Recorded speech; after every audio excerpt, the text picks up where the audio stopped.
Where Have All the Workers Gone? By Amy Jenkins. Coming out of the 2020 pandemic, the U.S. has experienced a staggering rise in unemployment alongside a surplus of job openings. Many U.S. citizens are baffled by the contradiction between high unemployment rates and an apparent worker shortage. Gabriela Gisgrova explains in her article that the monthly resignation rates in the United States during 2021 were the highest in the 20-year history and that the number of job openings far exceeds the number of hires. While there may be surplus job openings, these job openings are almost exclusively in the service industry. The service industry includes jobs in retail, food service, and hospitality, and while we rely on such services, the workers performing these services are some of the lowest paid workers in the United States.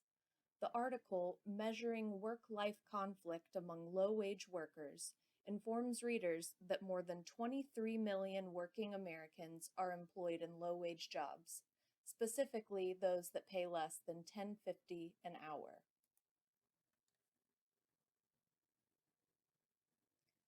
After the 2020 quarantine, when those who work in the service industry were laid off, many did not return to their service jobs. The article, Impact of COVID-19 Pandemic on the Workforce, states that given the adverse impacts of unemployment loss on financial and psychological well-being, one would expect that workers would be motivated to return to their jobs as soon as the restrictions relaxed. However, contrary to the expectations, at least some workers are reassessing their job and career options instead.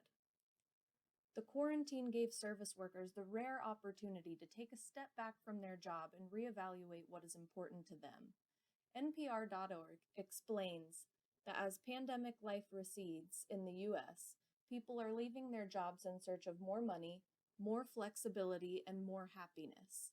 Many are rethinking what work means to them, how they're valued, and how they spend their time. It's leading to a dramatic increase in resignations. During this time of reflection, service workers found that a livable wage, benefits, and a healthy work-life balance is what they require in a job, and these qualities are unlikely to be found in the service industry. Jaskrova explains that people are creatures of habit, and only a major disruption of their routines may make them realize that their current situation is untenable and in need of revision.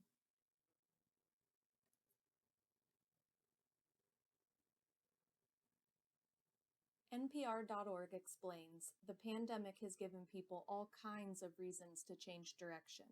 Some people, particularly those who work in low-wage jobs at restaurants, are leaving for better pay. As I mentioned previously, service workers are among the lowest paid in the United States. The article, Increasing Wages for Low-Income Workers is Key for Full Economic Recovery, reveals that low-income workers' wages have remained stagnant since the 1980s. Even without the major inflation spike the U.S. is currently experiencing, the wages low-income workers received in the 80s could never come close to a living wage in 2022. Those who are working in the service industry can't justify returning to jobs that don't pay enough for life's basic necessities. Jobs in the service industry are highly demanding physically, mentally, and the compensation doesn't reflect the arduousness of the work. Workers in the service industry don't get to spend time with their families, have erratic, unpredictable work schedules, and often work more than one job in the sector to compensate for the low wages. Daniel Schneider and Kristen Harknett have found that the amount, timing, regularity, and predictability of work time has received relatively less attention than wages or benefits, but recent emerging studies suggest that time dimension of work has widespread consequences for workers' health and well-being.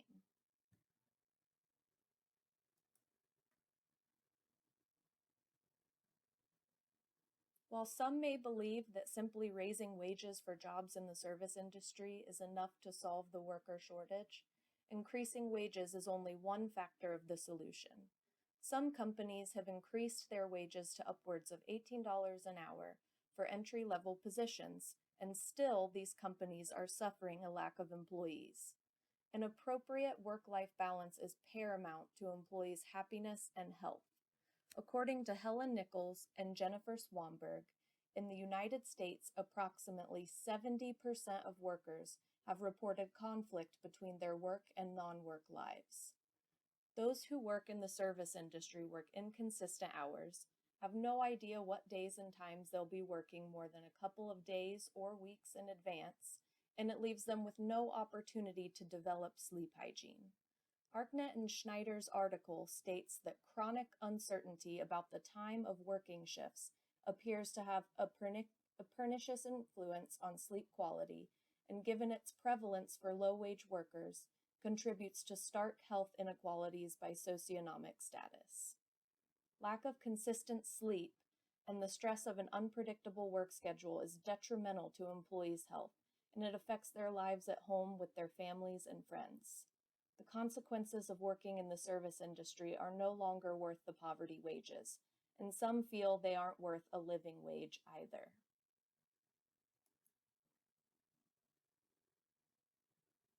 Service workers aren't sitting at home unemployed to maniacally make the country suffer. They aren't returning to their service jobs because they are tired of suffering themselves. What those who work in the service industry are asking for is not unreasonable. They want a living wage, and they want a work-life balance that promotes a healthy life. So many U.S. citizens are dumbfounded by the existence of high employment rates in tandem with a worker shortage, but service workers' reason for not returning to their service jobs are sound, and they aren't going to return until there is significant change in pay and working conditions.